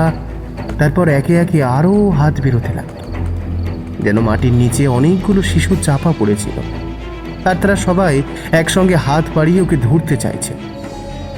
রাহুল চিৎকার করে উঠল, কিন্তু তার কণ্ঠস্বর আটকে গেল, শরীর জমে গেল। শুধু দেখল ছোট ছোট হাড়গোড়ের আঙুলগুলো তার পায়ে, হাঁটুতে, বুকে লেগে যাচ্ছে, আর তাদের ফাঁপা চোখ তাকে বিদ্ধ করছে। তখনই হঠাৎ বাঁশবাগানের মাথার উপর দিয়ে এক অদ্ভুত আওয়াজ উঠল, যেন ঝড় বয়ে যাচ্ছে। আর সেই আওয়াজের ফাঁকে কেউ ফিস ফিস করে, তুমি যদি সত্যিটা মেনে নাও তবে প্রস্তুত হও, কারণ সত্যি কখনো সহজ হয় না। হঠাৎই গ্রামে কজন লোক দৌড়ে এসে তাকে ধরে ফেলল। তারা ভয়ে চিৎকার করে বলছিল, ওকে এখান থেকে সরাও, নইলে ও পুরোপুরি পাগল হয়ে যাবে। কিন্তু রাহুল তখনও চেঁচাচ্ছিল, ওরা ওদের মাটিতে পুঁতেছিল, আমি সব দেখেছি, তোমরা কেন থামাচ্ছ? ওরা কষ্ট পাচ্ছে, আমি ওদেরকে মুক্তি দেবই। গ্রামের লোকেরা তাকে টেনে নিয়ে গেল, কেউ জল ঢাললো, কেউ মন্ত্র পড়লো, কিন্তু রাহুল তখন শুধু একটাই কথা বারবার বলতে লাগলো, শিশুদের মুক্তি চাই, না হলে এই গ্রামে কেউ বাঁচবে না।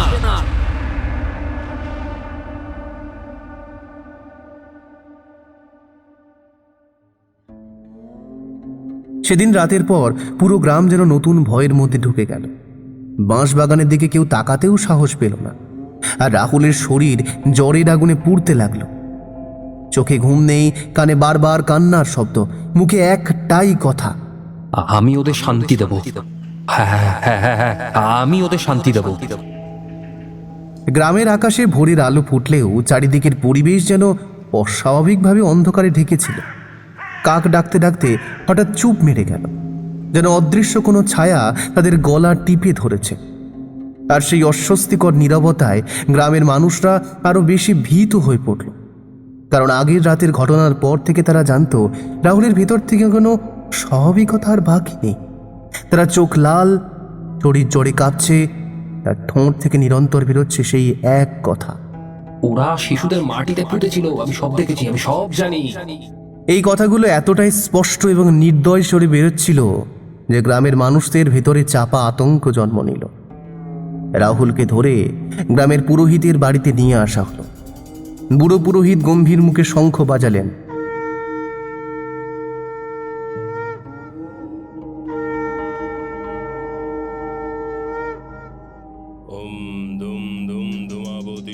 তারপর মন্ত্রপাঠ শুরু করলেন। গ্রামের মানুষ দাঁড়িয়ে দেখছিল, কেউ বিশ্বাস করছিল না এসব কাজ করবে, কেউ মনে মনে ভাবছিল ওই ছেলে তো পাগল হয়ে গেছে। কিন্তু মন্ত্রের ধ্বনি ফাঁকেই হঠাৎ রাহুল চোখ কপালে তুলে চেঁচিয়ে উঠল, ওই মন্ত্র পড়ে লাভ নেই, ওরা মুক্তি চাইছে। তোমরা ওদের হত্যা করেছিলে, তোমরা পাপ করছো, আমি সব দেখেছি, বাঁশবাগান আমাকে দেখিয়েছে। এই চিৎকার শুনে পুরোহিত কেঁপে উঠলেন, তার ঠোঁট কাঁপতে লাগলো, চোখে ভয়ের ছায়া, কারণ এই কথাগুলো এমনভাবে বেরোচ্ছিল যেন মৃত শিশুদের আত্মা রাহুলের শরীর দিয়ে কথা বলছে। রাহুলের জ্বর তখনও আরো বেড়ে উঠেছে, কিন্তু তার কণ্ঠস্বর যেন তীব্র হয়ে উঠল। ওই বাঁশবাগানের নিচে শুধু এক শিশুর নয়, অনেক শিশুর হাড় চাপা রয়েছে। তারা রাতের পর রাত কাঁদে, কান্না থামবে না, সেই কান্না থামবে না যতক্ষণ না তোমরা স্বীকার করো। এই সময় গ্রামের কয়েকজন যুবক ভয়ে কাঁপতে কাঁপতে বলল, তাই চল আজ রাতে বাঁশবাগানে গিয়ে খুঁড়ি, যদি সত্যি হার পাওয়া যায় তাহলে অন্তত বুঝবো এই ছেলেটা কল্পনা করছে না। অন্যরা তীব্রভাবে আপত্তি করল, পাগল হয়েছিস? বাঁশবাগান খুঁড়লে গ্রামে অভিশাপ নেমে আসবে, ও জায়গা কেউ ছুঁতে পারবে না। কিন্তু এই বিতর্কের মাঝেই হঠাৎ বাইরে থেকে কান্নার শব্দ ভেসে এলো। তীব্র কণ্ঠ ছিঁড়ে দেওয়া শিশুদের কান্না যেন বাঁশবাগান থেকে সোজা হাওয়ার সঙ্গে ভেসে এসে পৌঁছে গেছে গ্রামের মাঝখানে। সবাই মুহূর্তের জন্য স্তব্ধ হয়ে গেল, কারো মুখ থেকে কথা বেরোল না, কারো চোখে জল এসে গেল, আবার কিছু মহিলারা বুক চাপড়াতে চাপড়াতে কেঁদে উঠল। পুরোহিত ধপ করে বসে পড়লেন, তার ঠোঁট কাঁপতে কাঁপতে উচ্চারণ করলেন, এটা কোনো ভ্রম নয়, এটা সত্যি। এই গ্রামে ভয়ঙ্কর অন্যায় হয়েছিল, আর সেই অন্যায় এখনো ক্ষমা পায়নি। ওরা ডাকছে, আমাকে ওরা ডাকছে, আমি যদি না যাই তবে শান্তি পাবে না। তার শরীর দুর্বল, তবু সে উঠতে চাইছিল, বাঁশবাগানের দিকে ছুটতে চাইছিল। গ্রামের লোকেরা তাকে আটকালো, কিন্তু তার চোখের দৃষ্টি দেখে মনে হচ্ছিল সে মানুষ নয়, বরং মৃত শিশুদের প্রতিনিধি, তাদের মুখপাত্র হয়ে গেছে।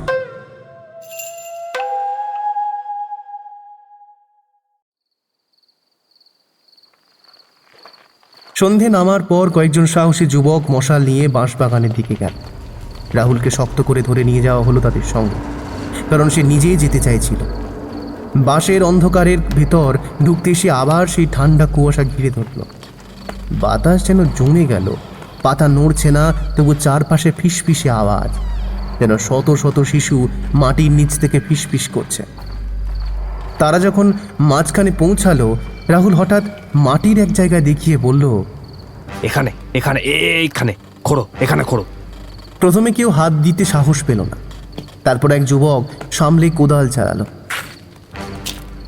মাটির গন্ধ চারপাশে ছড়িয়ে পড়ল, আর কিছুক্ষণের মধ্যেই কোদালের ফলা কোনো শক্ত জিনিসে ঠেকল।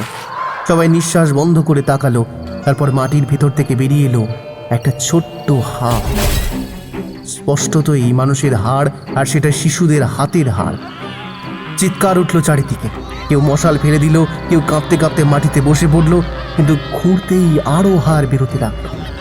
একটা কুলি, ছোট ছোট হাড়, সব এলোমেলো, যেন একসাথে অনেকগুলো দেহ মাটিতে চাপা দেওয়া হয়েছিল। রাহুল তখন হাঁটু গেড়ে বসে পড়ল। চোখ থেকে অশ্রু ঝরছে, ঠোঁট ফেটে ফিসফিস করছে। এরা নির্দোষ, কেউ এদের বাঁচাতে আসেনি, তোমরা সবাই জানতেও চাওনি। গ্রামের মানুষরা ভয়ে আর অপরাধ বোধে কাঁপতে কাঁপতে পিছিয়ে যাচ্ছিল, কেউ কেউ কাঁদছিল। কথা শেষ হতে না হতেই চারিদিক কেঁপে উঠল। বাঁশগুলো একসঙ্গে ঝড়ের মতো দুলতে লাগলো, কিন্তু আকাশে কোনো ঝড় নেই, হাওয়াও নেই, শুধু বাঁশ বাগানের ভেতরে ভয়ঙ্কর আওয়াজ। আর সেই আওয়াজের সঙ্গে সঙ্গে আরও জোরে ভেসে আসতে লাগলো শিশুদের কান্না। মাটির গর্ত থেকে যেন একসাথে শত শত ছোট্ট হাত বেরিয়ে আসছে। তারা কাঁপতে কাঁপতে মশালের আলোয় উঠছে, আর চারপাশে ছায়াগুলো লম্বা হয়ে পড়ছে, যেন অদৃশ্য আত্মা চারিদিক থেকে ছুটে আসছে। রাহুল তখন চোখ বন্ধ করে ফিসফিস করে বলল, এবার তারা থামবে না যতক্ষণ না পুরো সত্যি জানা যাচ্ছে, যতক্ষণ না তাদের হত্যাকারীদের উত্তরসূরি সামনে আসে।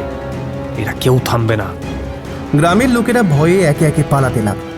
কেউ দাঁড়াতে পারল না, শুধু রাহুল মাটির গর্তের সামনে দাঁড়িয়ে কাঁদছিল, আর তার চারপাশে কান্নার ঢেউয়ের গর্জন তুলছিল।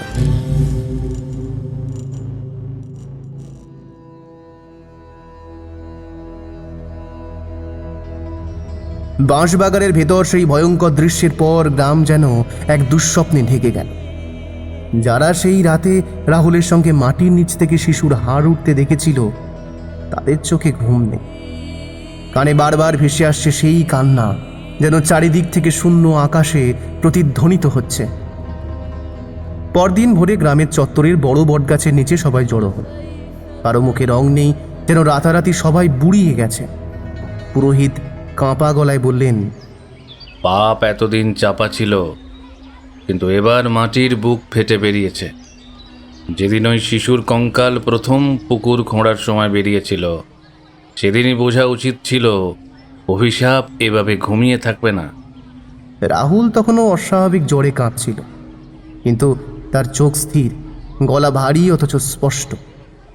ওরা চায় মুক্তি পেতে, তোমরা কি দেবে না? তোমরা কি এখনো মুখ বন্ধ রাখবে? কথাটা শুনে ভিড়ের মধ্যে হাহাকার উঠল। মহিলারা কান্নায় বুক চাপাতে লাগলো। কেউ বিশ্বাস করতে পারছিল না, কেউ চোখ বন্ধ করে মাথা নেড়ে বলছিল, তাহলে এই কান্না এত বছর ধরে চলছেই? যারা করেছিল তাদের রক্ত এই গ্রামেই আছে। তারা সবাই মরে গেছে, কিন্তু তাদের সন্তান সন্ততিরা আজ ওই গ্রামে বেঁচে আছে। এই কথায় সবাই স্তব্ধ। কয়েকজন একে অপরের দিকে তাকিয়ে ফিসফিস করতে লাগলো। গ্রামের কিছু সম্মানিত পরিবারকে নিয়ে সন্দেহের ছায়া পড়তে লাগলো। ভয় আর সন্দেহ মিশে গ্রাম যেন আগুনের আঁচে ফেটে পড়তে লাগলো। হঠাৎই দূর থেকে বাঁশবাগানের ভেতর থেকে শিউরে ওঠা শব্দ ভেসে এলো। শিশুরা যেন আবার একসাথে কাঁদছে। এবার সেই কান্নায় ক্ষোভ, সেই কান্নায় প্রতিশোধের আভাস। মনে হচ্ছিল ওরা কেবল সত্যিটা প্রকাশ চাইছে না, ওরা বিচার চাইছে। আমার চোখে দৃশ্য দেখানো হয়েছে। আমি দেখেছি 5 জন লোক রাতের অন্ধকারে বাঁশবাগানে ঢুকেছিল, হাতে শিকল, হাতে কোদাল। তাদের ছায়াও আমি দেখেছি। এখনই সময় তাদের বংশের নাম প্রকাশ করার। গ্রামের ভিড়ের ভেতরে শোরগোল উঠল। কেউ বলল, না না, এটা বলা যাবে না, গ্রাম ভেঙে পড়বে। আরেকজন ফিসফিস করে বলল, কিন্তু যদি সত্যিটা না বলা হয়, তবে এই অভিশাপ কখনো শেষ হবে না।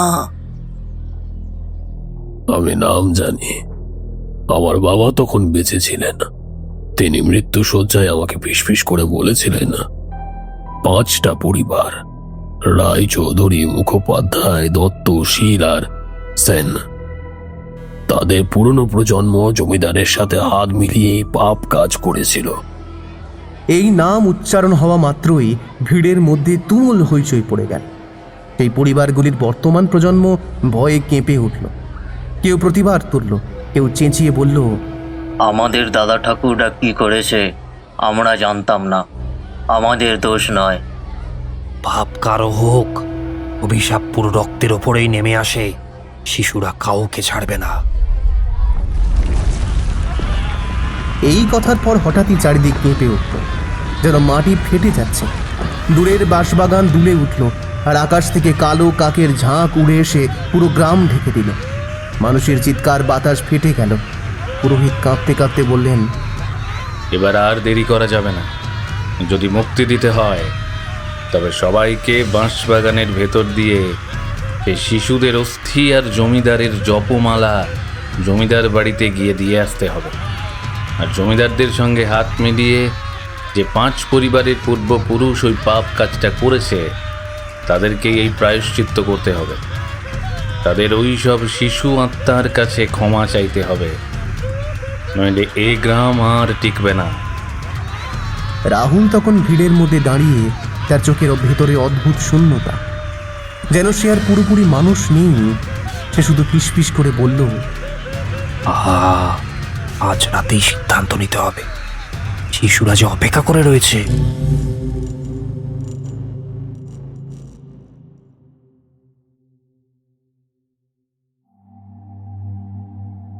চারপাশে তখন শুধু শোক, ভয় আর অজানা অন্ধকারে গ্রাস হতে থাকা গ্রাম। রাত নামল আগের যে কোনো রাতের চেয়ে ভারী অন্ধকারে। আকাশে চাঁদ নেই, তারার আলো যেন নিভে গেছে। গ্রাম জুড়ে নিস্তব্ধতা। কেবল বাঁশবাগানের দিক থেকে আসছিল সেই অস্বাভাবিক কান্না, শিশুদের কণ্ঠ একসাথে শত শত, যেন বুক ফুঁড়ে বেরোচ্ছে। বাতাসে শীতলতা এতটাই তীব্র ছিল যে লোকজনের নিঃশ্বাস বরফ হয়ে যাচ্ছে। গ্রামের লোকেরা জড়ো হলো বাঁশবাগানের সামনে। পুরোহিত মশাল হাতে দাঁড়িয়ে, গলায় শঙ্খ ঝুলছে, মুখে মন্ত্র জপ করছেন। রাহুল মাঝখানে দাঁড়ানো, চোখে সেই অদ্ভুত আলো যা মানুষকে ভয়ও দেখাচ্ছিল, আবার অদ্ভুত এক আস্থাও দিচ্ছিল। সে বলল, আজই হবে বিচার। আর যদি সত্য না বলা হয় তবে শিশুরা তোমাদের কাউকেই ছাড়বে না। ভিড়ের মধ্যে তখন ভয়াবহ চাঞ্চল্য। রায়চৌধুরী, মুখোপাধ্যায়, দত্ত, শীল আর সেন পরিবারের বর্তমান সদস্যরা ভয়ে কাঁপছিল। তারা সবাই চিৎকার করে বলছিল, আমাদের দোষ নয়, আমরা জানতাম না। আমাদের পূর্বপুরুষরা যদি পাপ করে থাকে তবে তার দায়ভার আমরা কেন নেব? রাহুলের চোখ লাল হয়ে উঠল। সে ধীরে ধীরে বলল, রক্ত কখনো ক্ষমা পায় না। পাপী যদি বেঁচে থাকে তবে সে শাস্তি পাবে, আর যদি সে মরে যায় তবে তার বংশ বহন করবে অভিশাপ। এই কথা শেষ হতে না হতেই বাঁশবাগানের ভেতর থেকে দম বন্ধ করা শব্দ উঠল। বাঁশগুলো একসাথে দুলতে লাগলো। পাতার খসখস শব্দ যেন অমানবিক আর্তনাদ। হঠাৎ মাটির ভেতর থেকে শিশুর হাড়গুলো নিজে থেকে নড়ে উঠতে লাগল। চোখহীন, মাংসহীন সেই শিশুরা মাটির উপর অর্ধেক বেরিয়ে এলো। তারপর ফাঁপা গলায় বলে উঠল,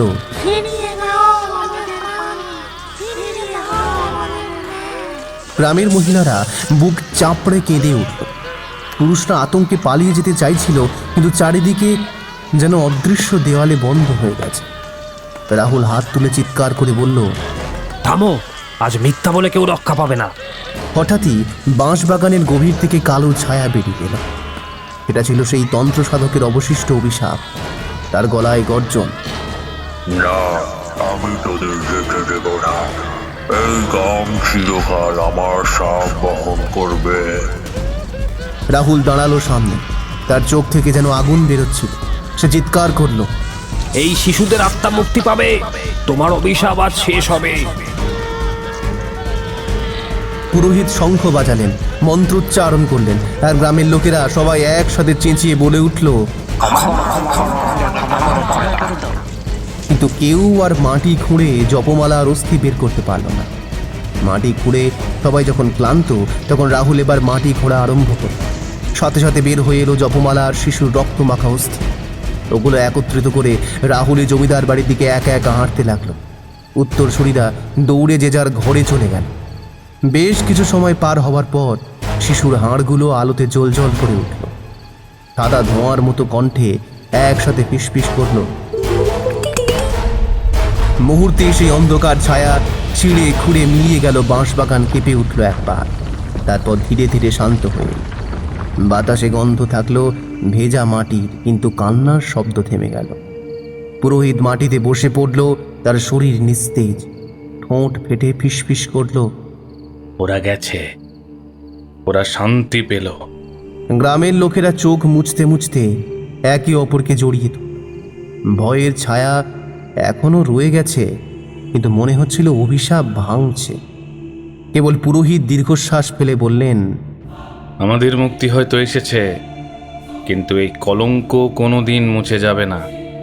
আমরা যতদিন বাঁচব মনে রাখতে হবে, এই গ্রামে একসময় শিশুদের হাড় মাটির নিচে চাপা ছিল।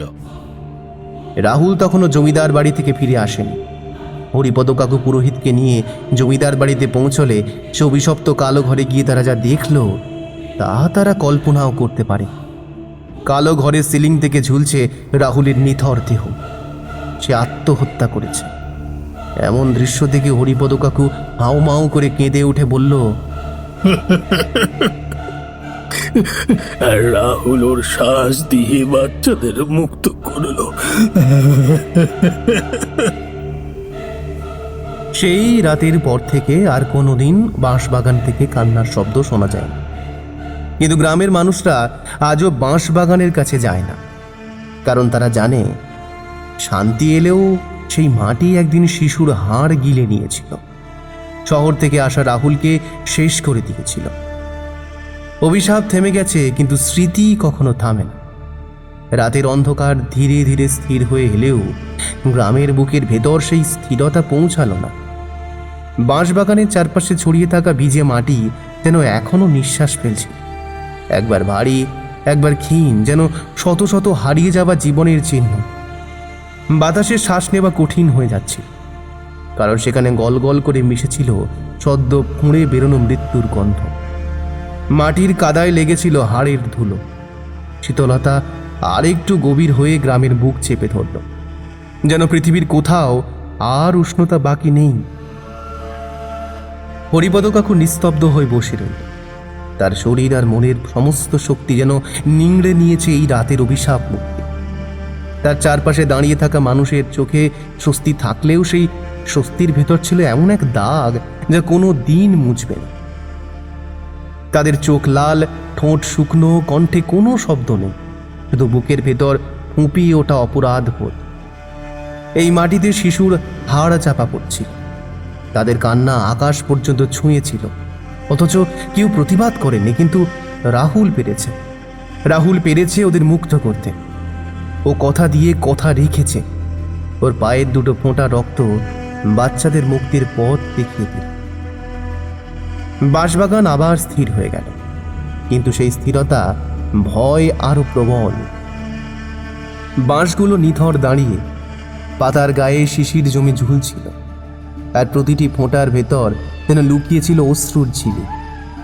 দূরে পুকুরের ধারে একসাথে ডেকে উঠল শিয়াল, কিন্তু এই ডাকেও ছিল অস্বাভাবিক দীর্ঘতা, যেন মৃতদের শোক গাথা। গ্রামের ভেতর থেকে কুকুরগুলো চুপ মেরে বসেছিল, কারো সাহস হচ্ছিল না ঘেউ ঘেউ করার। মনে হচ্ছিল চারপাশে সব প্রাণীও জানে আজ যে মাটি হালকা হয়েছে তার ভেতরে চাপা আছে এমন ইতিহাস যা কোনো দিন পচে যাবে না। আকাশে আবার হাওয়া উঠল, কিন্তু সেই হাওয়া বয়ে আনলো না কোনো প্রশান্তি, বরং শির দ্বারা বেয়ে নামিয়ে দিল শূন্যতার কাঁপুনি। মানুষের বুকের ভেতর সেই কাঁপুনি ঢুকে গেল, যেন মনে করিয়ে দিচ্ছিল শিশুরা মুক্তি পেলেও, অভিশাপ ভাঙলেও স্মৃতি কখনো মুক্তি পাবে না। যারা দাঁড়িয়েছিল তারা প্রত্যেকে জানতো এই রাতের কথা কোনো দিন কাউকে বলতে পারবে না, তবু এই রাত তাদের রক্তে জমে থাকবে, ভবিষ্যৎ প্রজন্মেও ছায়ার মতো ছড়িয়ে যাবে। গ্রামের ওপর দিয়ে ধীরে ধীরে ভোর আসতে শুরু করল। আকাশের পূর্ব দিকে হালকা আলো রেখা দেখা দিল, কিন্তু সেই আলো যেন বিবর্ণ, ফ্যাকাশে, জীবন্ত নয়। কেউ ঘরে ফিরতে চাইছিল না, কেউ বাঁশবাগান থেকে চোখ সরাতে পারছিল না। সকালের পাখিরা গান গাইতে শুরু করলেও সেই গান শুনতে লাগছিল শোকার্ত, যেন রাতের ঘটনায় তাদের কণ্ঠে লেগে গেছে। বাঁশবাগান আবার নীরব, তার কান্নার শব্দ নেই, কিন্তু নিস্তব্ধতার ভেতর লুকিয়ে আছে এমন এক ইতিহাস যা প্রতিটি নিঃশ্বাসে ঠান্ডা হয়ে বাজবে, প্রতিটি ছায়ার নিচে শিউরে উঠবে। অভিশাপ থেমে গেছে, কিন্তু স্মৃতি আর অপরাধের ছায়া অমর হয়ে রইল। গ্রাম বেঁচে গেল, কিন্তু শান্তি কোনোদিন ফিরে এলো না।